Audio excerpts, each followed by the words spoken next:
No Saber Direito, as aulas são sobre direito de sucessões, teoria e prática. Quem explica o tema, suas subdivisões e aplicação é a professora e advogada Ana Brocanello.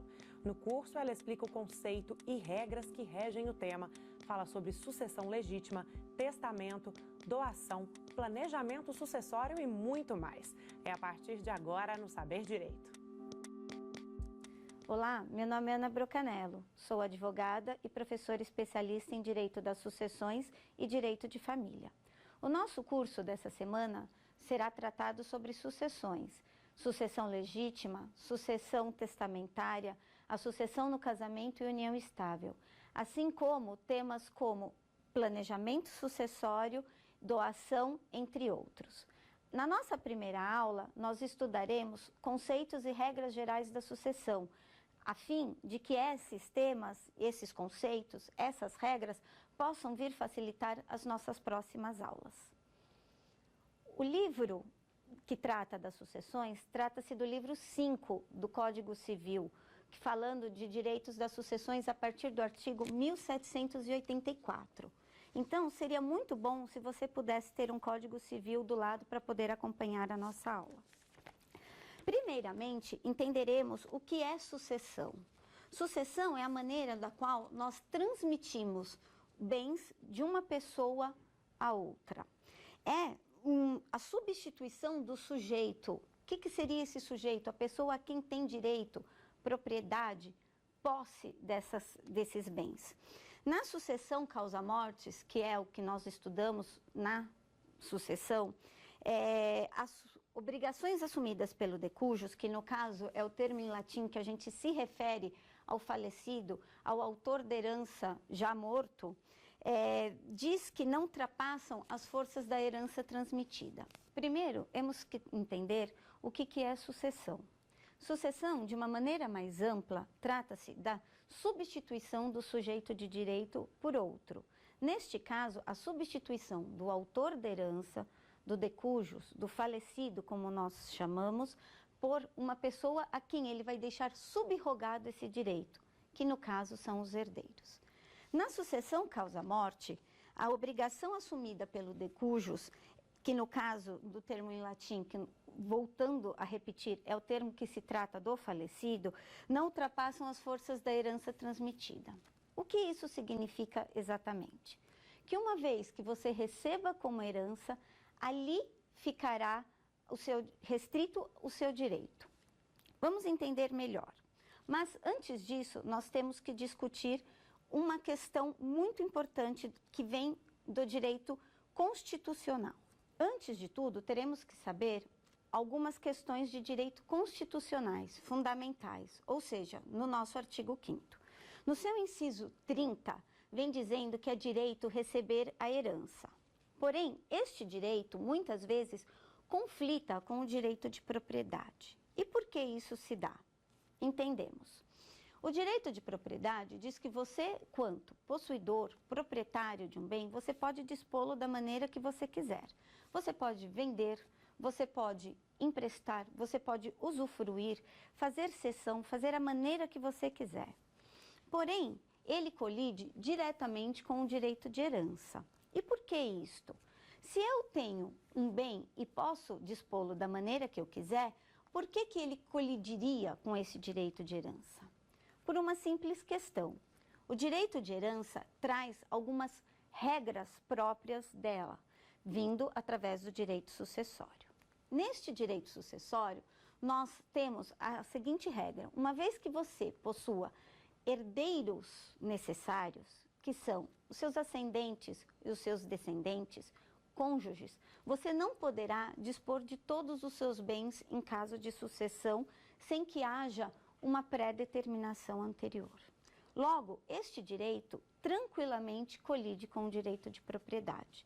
Porque, por um lado, eu tenho que o direito de propriedade, eu posso fazer dos meus bens o que eu bem quiser, por outro lado, no direito de herança, eu não tenho esta mesma condição. Mas entenderemos ao longo das aulas algumas questões sobre isso. Então, relembrando, artigo 5º, no seu inciso 30, fala-se do direito de herança e no seu inciso 22 sobre o direito de propriedade.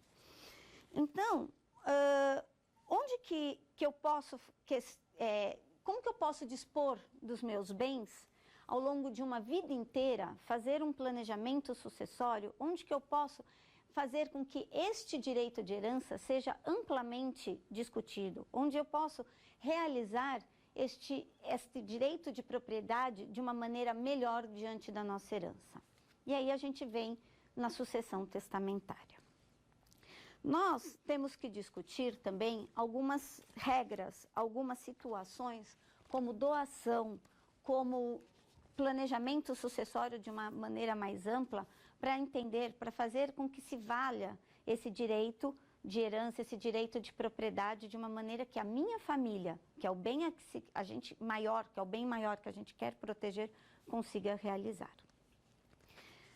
Então, começando outras questões, vamos estudar algumas situações. Então, o que dá, onde começa, né, o nosso direito sucessório?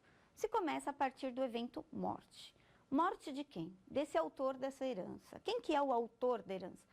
Pessoa da qual nos deixa algum bem, nos deixa bens a serem transmitidos não só aos seus herdeiros necessários, como nós falamos, que seriam seus filhos, seus pais ou suas esposas, companheiros, cônjuges de uma maneira em geral, mas também aquelas pessoas a quem ele tem um certo carinho, feito através de uma disposição testamentária. Neste caso, o evento morte, né, ocorrerá de qual maneira? Poderá ser considerado a morte, uma morte real, onde nós temos ali o local, data, toda uma questão sucessória já pré-estabelecida, neste caso. Nós teremos a morte presumida, que é aquela onde ocorre a ausência, né, daquele autor, daquela herança, por um período, e não se tem a confirmação dessa morte, não há um atestado de óbito, não há uma certidão de óbito que diz ali local, dia, então essa morte passa a ser presumida. E nós temos, neste caso, há se haver uma declaração de presunção feita através do juízo, através de um juiz, através de uma ação, né, feita propriamente para que se ocorra essa declaração. E nós temos a situação da causa-morte da comoriência. Então, o que é comoriência? É quando duas pessoas morrem ao mesmo tempo. Por exemplo, num acidente de avião, a gente não consegue saber quem morreu primeiro. Então, neste caso, é considerado a comoriência todas as pessoas que morreram naquele acidente, naquela situação conjuntamente. Não se faz uma presunção de morte, um morreu 1 minuto antes, 1 minuto depois, porque isto altera as regras da sucessão. Então, diante da comoriência, nós fazemos o quê? Presume-se morto todo mundo ao mesmo tempo, tá ok? Então, voltando nesta morte real, é a mais comum, é aquela que vem dizendo do falecimento, tá? Da pessoa. Onde que é que se dá? Se dá através da morte cerebral. Então, o momento da morte também, naquele caso onde a pessoa passa-se por coma, por exemplo, onde que a gente considera? Se considera a partir da morte cerebral. Naquele momento, nós temos uma morte, com um atestado, como eu já disse, dizendo. Neste atestado que certifica a causa da morte, nesta certidão vão ser declarados local, que isso a gente vai ver que vai importar na questão da sucessão. Nós vamos ter o horário, nós vamos ter a causa-morte e, mais precisamente, teremos também se a pessoa deixou herdeiros e bens. Para quê? Porque justamente há a necessidade de se fazer já um levantamento para uma possível sucessão. Neste caso, quando a gente tem essa declaração, se declara bens conhecidos. Hoje, com a nossa questão toda de internet, evolução tecnológica, hoje todos os cartórios são interligados entre si. Então, a causa-morte, ou melhor, a certidão de óbito, a morte de uma pessoa realizada num estado passará a ser de conhecimento em todo o território. Não sendo possível assim mais aquela história de que utilizar documentos, utilizar situações como se a pessoa fosse viva para um estado e morta para outro, tá ok?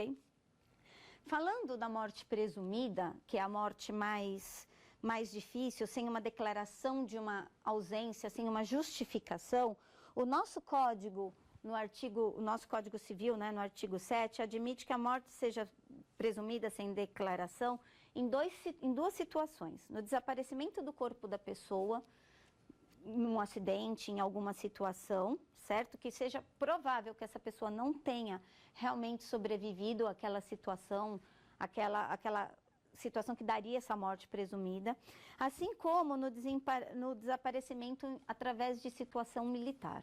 Ou seja, uma pessoa vai para a guerra, desaparece desempenhando essa função militar e acaba por si só desaparecendo. Então, neste caso, não precisa ser realizada uma declaração, não precisa ser declarada essa morte pelo juízo, ela será presumida. No caso da nossa morte presumida por ausência, onde há a necessidade de uma declaração, é aquela onde a pessoa desaparece.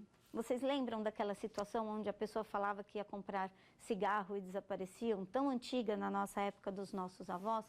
Pois é essa. Esta declaração há de ser resolvida através de uma ação declaratória feita por um juiz. Ele, nesta declaração, esta sentença fará força do quê? De certidão de óbito. Ela será onde dará né, a presunção da morte e possivelmente o início dessa sucessão desta pessoa presumida como morta. Nessa declaração, não se sabe o lugar onde a pessoa morreu, não se sabe data, vai ser presumida mais ou menos a época, tá? Ele seria uma curadoria para bens, né, do ausente, uma sucessão provisória e, num futuro, uma sucessão definitiva. Como falamos já, a questão da comoriência também é o quarto tipo de morte declarada que nós teríamos, né? Então, eles não envolvem uma presunção de uma morte, como nos dois casos anteriores. A gente não presume, ela é certa. O que não dá para ocorrer é a presunção do horário. Como eu já disse, quem veio antes, a morte que veio antes ou depois. Então, normalmente, quando um casal morre junto, é declarada comoriência para que não ocorra a sucessão do outro e assim haja uma dúvida quanto à herança, quanto para quem ser deixados aqueles bens. Dando-se a comoriência, vai ser feita a sucessão a parte de cada um daqueles mortos naquele momento, certo? Onde vem determinada a comoriência? No artigo 8º do nosso Código Civil, que determina: se dois ou mais indivíduos falecerem na mesma ocasião, não se podendo averiguar se algum dos comorientes precedeu o outro, presunciam simultaneamente mortos, certo? Assim como as outras presunções estudadas, estamos num caso de presunção iris tantum, que significa que é uma presunção relativa, tá? Então, ela não vai ocorrer através de um laudo médico, ela vai ocorrer através também de uma declaração daquela situação. Quando a gente passa, né, por esses tipos de mortes, vamos assim dizer, a gente tem que entender qual é o local, né, que se dará, então, a sucessão. Então, vamos partir para a primeira pergunta? Se a pessoa mora em uma cidade, possui os bens em outro município e vem a falecer numa terceira cidade, qual será o local da sucessão? Então, nós aqui temos 3 situações. A cidade onde a pessoa faleceu, a cidade do domicílio e a cidade dos bens. Então, neste caso, são 3 locais diferentes. Mas, pelo nosso artigo 1785 do nosso Código Civil, determina que a regra do local onde será aberta essa sucessão será o local do último domicílio do autor da herança. O que significa este último domicílio? O lugar onde ele tinha declarado que ali era o seu ânimos de estar. Domicílio não se confunde com residência. Residência é o lar, é onde a pessoa mora. O domicílio é onde ela tem o ânimos de estar. Este domicílio pode ser realmente coincidir com o local da sua residência, mas pode ser, por exemplo, o local onde a pessoa trabalha, onde ela mais facilmente será encontrada em caso de necessidade. Então, o local da abertura deste inventário, desta sucessão, será no local do domicílio do autor. O que significa abertura? Uma vez que a gente tem o efeito morte, né? Que a gente tem o efeito morte, que a gente tem aquela morte declarada, presumindo, necessário ali naquele instante se abre a sucessão, onde há a transmissão automática da propriedade aos herdeiros existentes daquele autor naquele exato momento. Herdeiros, neste caso, nós temos que entender como herdeiros necessários e também os herdeiros testamentários, que nós vamos discutindo isso e veremos cada um desses tipos na aula 2 e na aula 3. Mas, para que vocês entendam, vamos voltar então na questão do domicílio. O domicílio será então aquele onde a pessoa tinha o ânimos de estar. Então vamos supor que a pessoa possuía bens na cidade de Brasília, era domiciliada na cidade de São Paulo e morreu na cidade do Rio de Janeiro, certo? São 3 locais. Será, então, o domicílio autorizado, né, competente, que nós chamamos, aquele do qual o de cujos o falecido tinha o seu domicílio. Então, no caso, seria a cidade de São Paulo. Esta é uma regra absoluta? Não, não será. E nós veremos o porquê. Porque, às vezes, a pessoa tem mais que um domicílio. E se realmente eu tenho um escritório, por exemplo, em São Paulo e em Brasília, o que aconteceria? Eu poderia, então, neste caso, abrir em qualquer um dos 2 domicílios, verificando, neste caso, a questão melhor aos herdeiros, a questão dos bens, a questão em que melhor convir, certo? Só que diante desta situação, que nós veremos até na aula 5ª, na questão de inventário, partilhas, quando nós colocarmos, que haverá de ter um certo cuidado nessa escolha deste domicílio, certo? Então, passaremos também verificando como que fica a situação desses bens. Vamos ver? Sabendo que poderá haver a sucessão do quê? Aberta, então, temos data da morte, local da morte, vamos ter a questão de existir ou não herdeiros necessários ou legítimos, e agora a gente vai ver que bens esta pessoa deixou. Poderão ser bens móveis. O que são considerados bens móveis? Aqueles bens que a gente consegue levar de um lado para o outro. Nestes bens seriam dinheiro, joias, previdências privadas, que é uma maneira hoje de planejamento sucessório que nós veremos no futuro. Nós temos os automóveis e que, neste caso, os objetos de pequenos valores nós chamamos de legados. Então, são esses bens os considerados móveis, tá? Então, esses bens são bens que nem sempre a transmissão deles ocorrerão através de uma escritura, através de uma doação, através de uma situação. Às vezes, a simples transmissão, né, a entrega desta coisa faz, então, a sucessão deste bem. E nós também teremos a sucessão de bens imóveis. Este um pouco mais complicado, mais criterioso, um pouco mais difícil de haver essa transmissão. Por quê? Porque dele se depende de uma escritura pública, de uma declaração, se depende de registro no cartório de imóveis, para que haja a transmissão a ser feita neste futuro. Então, nós temos o quê? Que os herdeiros terão, a partir do momento da morte, o que nós chamamos de direitos hereditários. Então, a partir daquele momento do evento morte, mesmo que a pessoa esteja longe daquela pessoa que morre, mesmo mesmo que ela não venha, né, a saber naquele exato momento que o autor da herança faleceu, ela já é considerada herdeira. Ela já possui direitos hereditários, que nós chamamos. Que será, então, no caso, ela adquire neste exato momento o direito à propriedade. Porém, nem sempre ela está da posse desse bem. E como que isto ocorre, né? Como que ocorre a posse deste bem?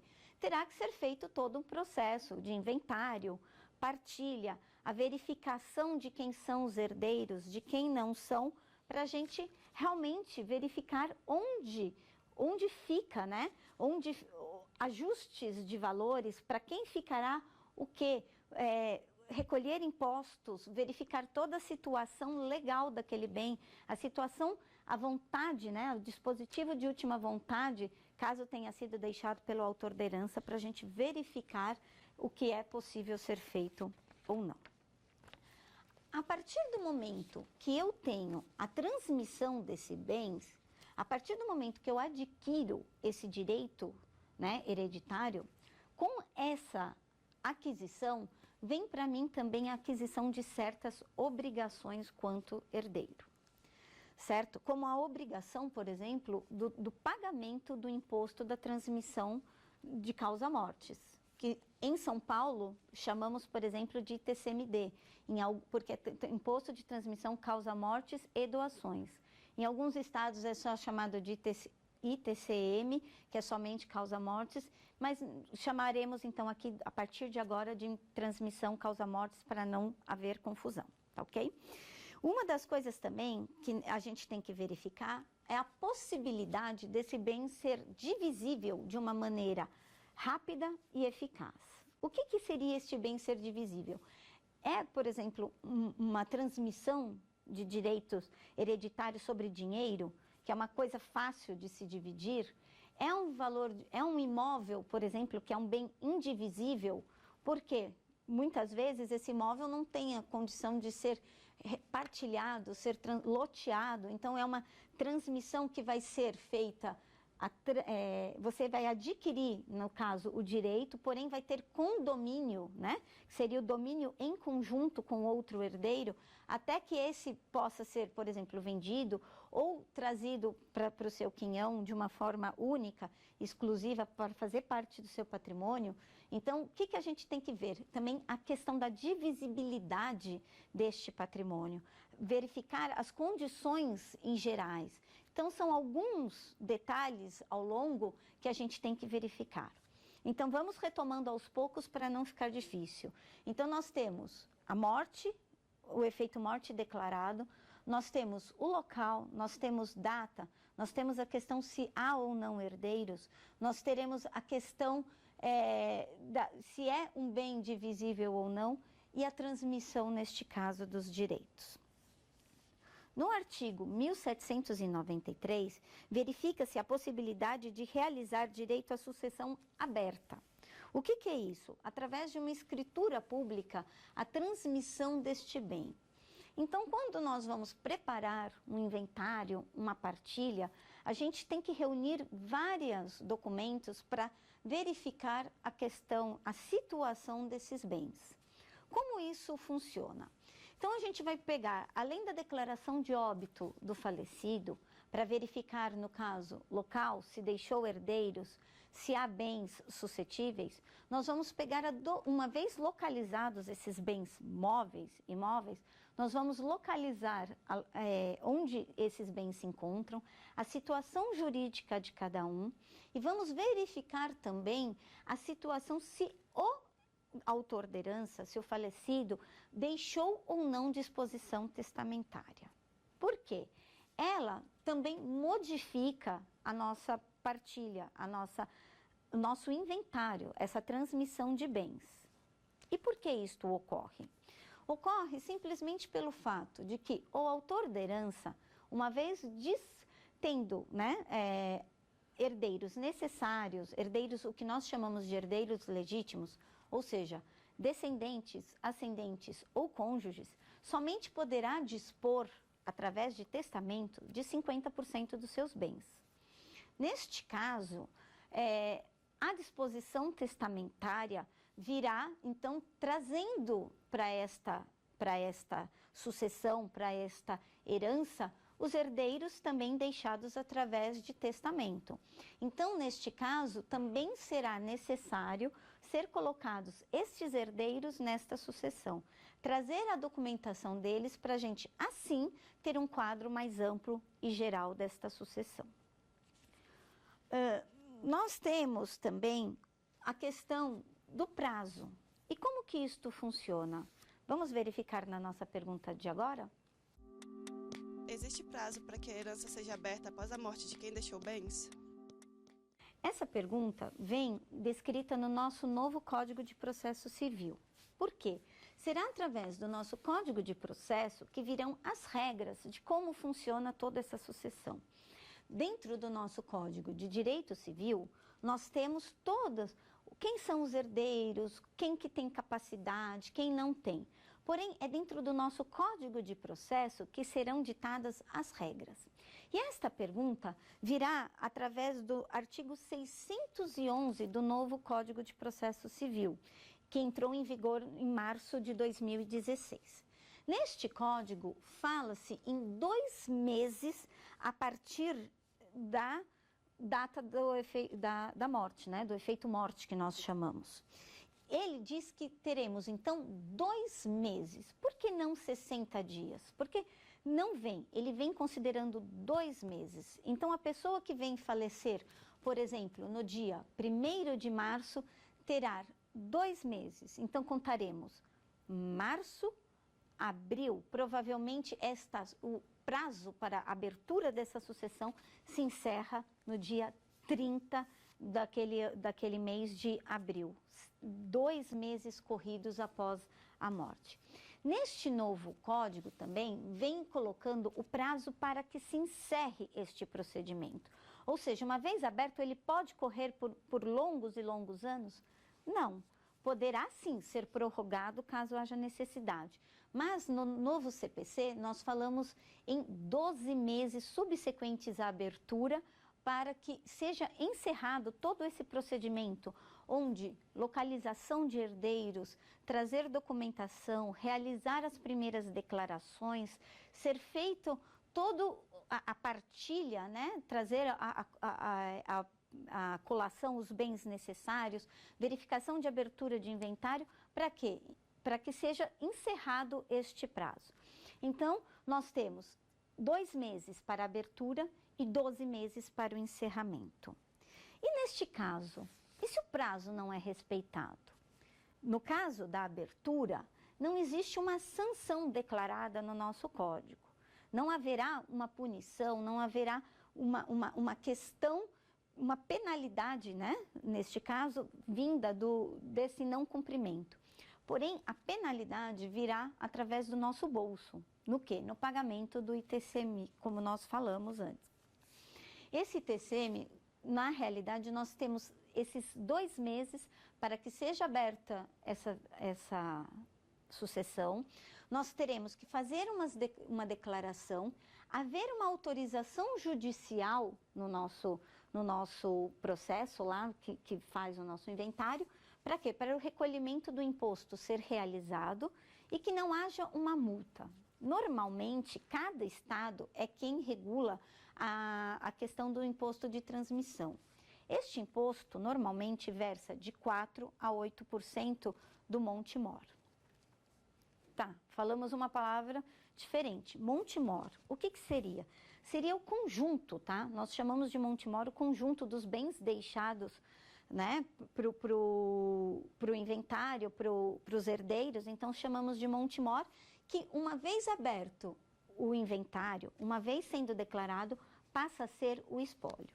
Então, este imposto será recolhido sobre o valor amealhado ao longo dos anos como patrimônio. Então, por exemplo, eu tenho um apartamento, um carro e bem. Pegarei o valor de cada um desses bens, estes bens serão declarados, né, à Fazenda Pública Estadual de cada estado e será recolhido o imposto que então, voltando, poderá ser de 4% a 8%. Neste caso, uma vez não, aberto o inventário no prazo determinado, o que ocorrerá? Este ITCM vai vir acompanhado de uma multa, que normalmente gera em torno de 20% do valor. Ou seja, a penalidade será uma consequência financeira e fiscal. Temos que observar alguns procedimentos de abertura e andamento de inventário. Não há regras próprias que legislam através de penalidades. Então, há, neste caso, uma penalidade? Não. O que nós verificamos até agora, então, o que vai ser? Vai ser uma consequência de um pagamento de imposto mais alto e uma transmissão mais demorada. Uma questão que, muitas vezes, neste meio tempo, a onerosidade daquele bem, aquela situação, aquela transmissão demorando, causando prejuízo, assim, aos nossos herdeiros, às nossas situações. Então, temos, então, já mais um elemento que seria o prazo. E quando se dá a abertura, como que fica a administração desses bens? Como que é feito, né?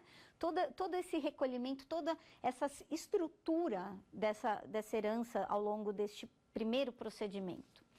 Então, uma vez realizado este primeiro procedimento de abertura, onde nós temos ali aquelas declarações, enquanto a gente espera o juiz, ou até mesmo quando for realizada o inventário extrajudicial, que nós verificaremos mais para frente, como que fica? É necessário que haja um administrador provisório desses bens. E quem será esta pessoa? Normalmente, vem sendo o cônjuge ou companheiro do autor da herança. Por quê? Porque presume-se que esteja ali a posse daqueles bens. Então, será nomeado, tá? um administrador provisório. Para quê? Para que esta pessoa possa, de uma maneira geral, ir administrando esses bens até que haja a sucessão efetiva, né? A transmissão efetiva desses bens. Esse administrador provisório não se confunde com a figura do inventariante.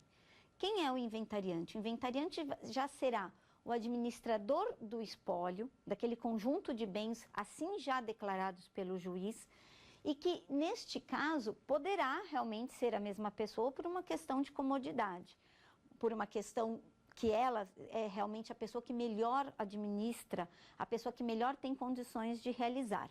Mas, enquanto não há esta possibilidade, não há esta nomeação efetiva, essa nomeação definitiva do inventariante, permanecerá na mão desse administrador.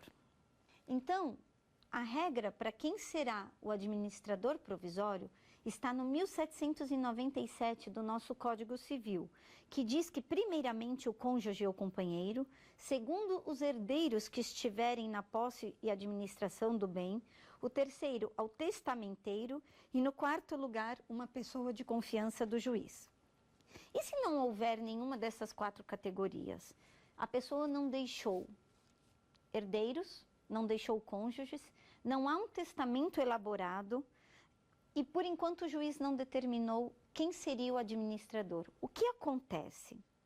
Neste caso, quando não há herdeiros, nós chamamos que a herança está jacente, que continua sendo um conjunto de bens. Porém, ela não possui pessoas responsáveis, pessoas a quem esses direitos serão transmitidos. Neste caso, a herança jacente ficará sob a guarda de um administrador, um curador determinado pelo juiz, e será verificado o quê? Aberta esta sucessão, através de um momento que aqueles bens estão inertes, não há ninguém que realize, né, a sucessão daqueles bens, não há ninguém que venha realizar aquela abertura, dar aquelas primeiras declarações necessárias. O juiz determina um curador especial, um administrador provisório, e essa herança vai permanecer ali quieta. O que significa jacente? Vem do verbo jazer, do verbo permanecer parado, inerte, sem movimento. Neste caso, ela passa 1 ano esperando que haja uma declaração, esperando com que haja alguém que venha reclamar esses direitos hereditários, um parente distante, que nós chamamos de parente distante para efeito sucessório até 4º grau, que nós estudaremos isso na próxima aula, ficará aguardando alguém, né, vir reclamar esta jacência, essa herança, né, esse período, durante 1 ano. Não ocorrendo esta reclamação, essa herança jacente, esse administrador termina de fazer este processo de inventário e ela passa a ser declarada vacante. O que é vacante? É o período entre que ela seja aberta e ocorra a sucessão dos bens, ela permanece vacante, ela permanece sem uma pessoa aguardando, né, tranquila, repousando ali, tranquila, esperando alguém vir pedir esses bens. Neste caso, quando não aparece no nosso período estes herdeiros, alguém interessado nesta herança, estes bens passarão ao Estado, muitas vezes ao município, e passarão a ser bens desse município, passarão ao acervo do patrimônio deste município, deste Estado, ou mesmo até do Distrito Federal, passando a fazer parte do conjunto que angaria. Isto é vantagem? Nós sempre discutimos, é vantagem? Nossa, o município, o Estado, de uma maneira geral, ficou feliz que isto ocorra? Nem sempre. Por quê? Porque na prática, o que ocorre quando nós temos a transmissão de um bem a outra pessoa? O recolhimento de imposto, que nós acabamos de discutir. Então, vem para o governo, de uma certa maneira também, o ganho através desse recolhimento. E muitas vezes, os bens angariados, aquele patrimônio, passa a ter um gasto, nem sempre é aproveitado, ou leva-se muito tempo até que isto ocorra, transformando assim, às vezes, a herança num problema em vez de uma solução. Certo?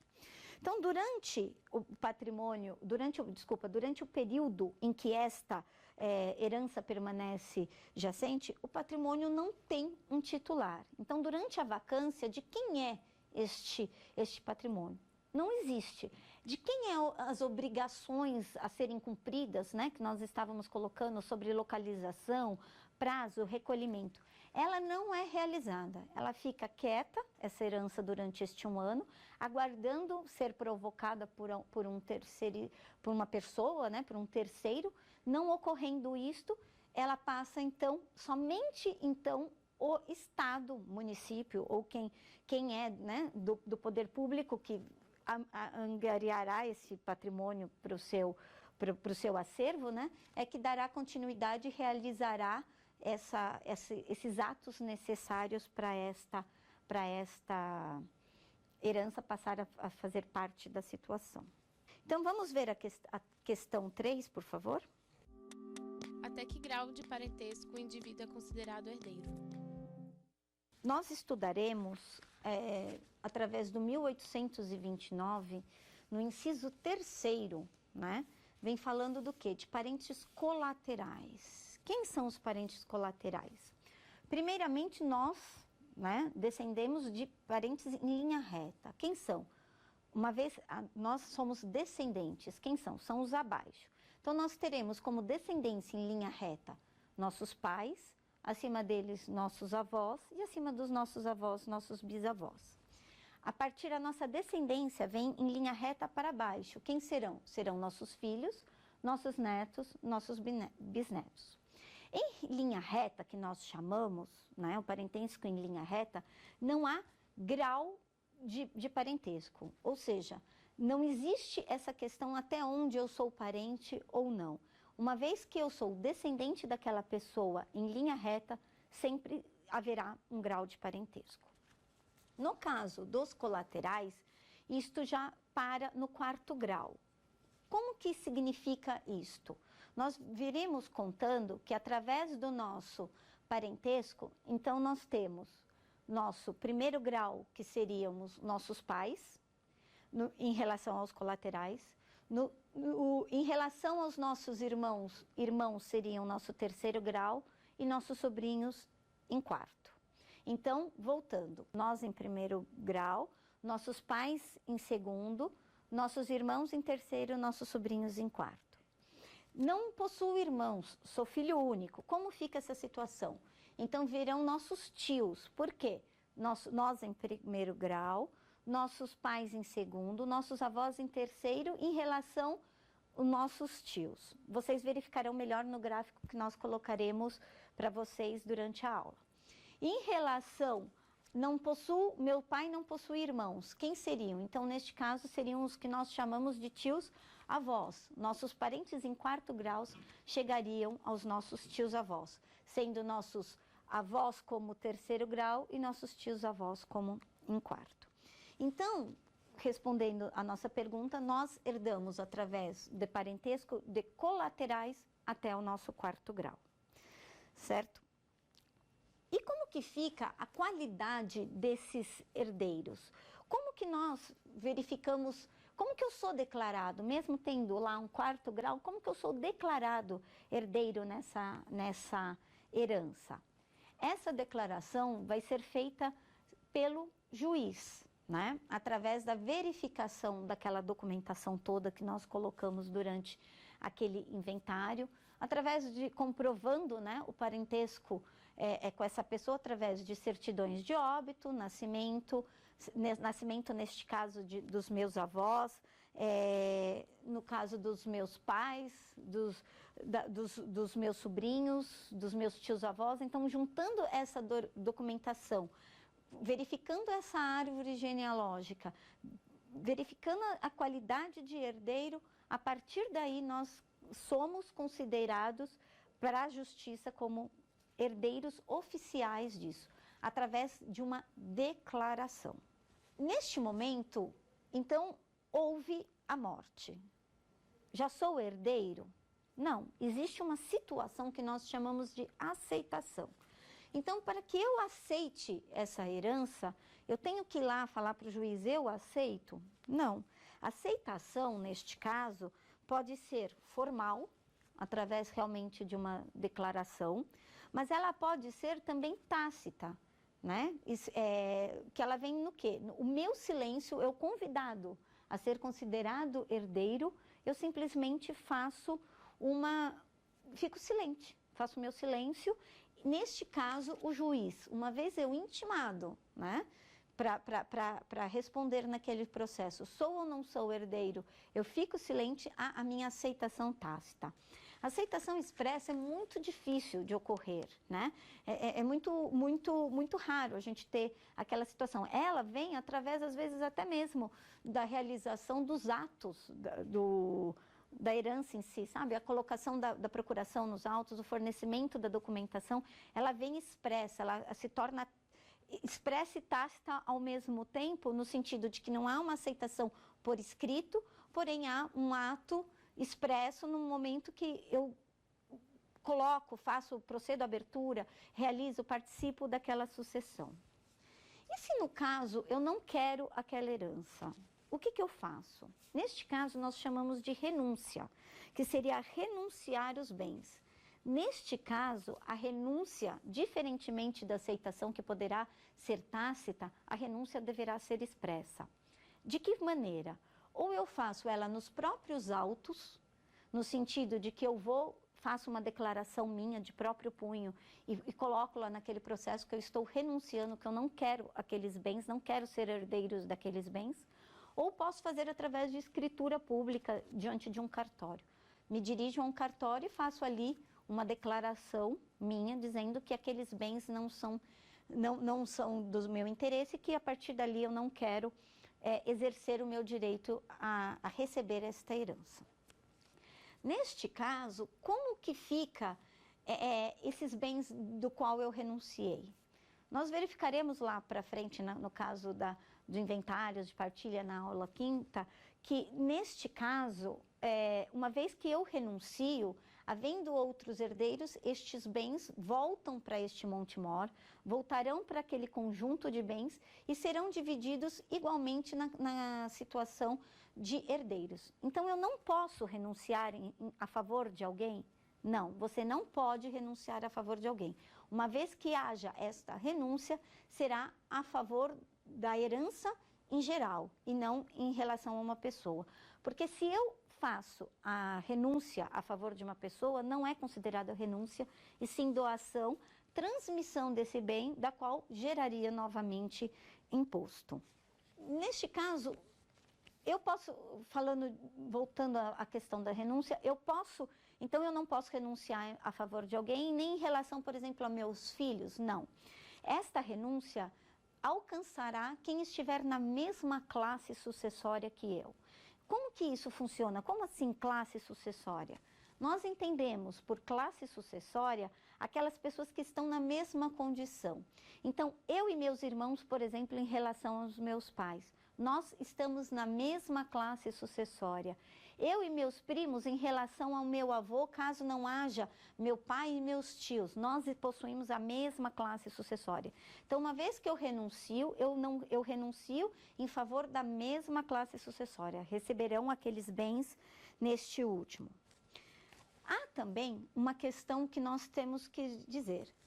Renúncia é diferente de exclusão. O que seria a exclusão da sucessão? Neste caso, a pessoa é retirada, excluída por indignidade ou deserdação. O que isso acontece? Como assim por indignidade, por deserdação?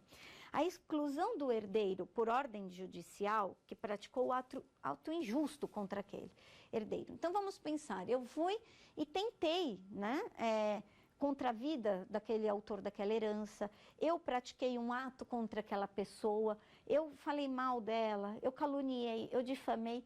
Estes são atos que fazem com que eu seja indigno, que eu não seja digno, né? Indigno seria a pessoa não digna de receber, eu não tenho aquele merecimento. Porém, ela precisa ser expressa, ela precisa vir colocada através de alguns tópicos, de alguns itens determinados pela lei. Qualquer pessoa pode ser considerada indigna, qualquer herdeiro, não. Deverão ser observadas algumas regras, né? Alguns itens que vêm sendo colocados no nosso Código Civil, onde vem colocando exatamente quais são os casos de indignidade, dos casos de deserção. Vai vir colocados no 1814, certo?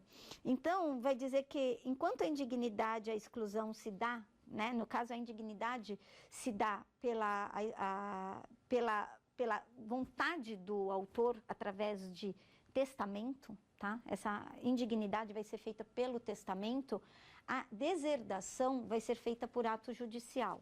Por quê? O juiz verificando presente aquelas situações, aquelas regras,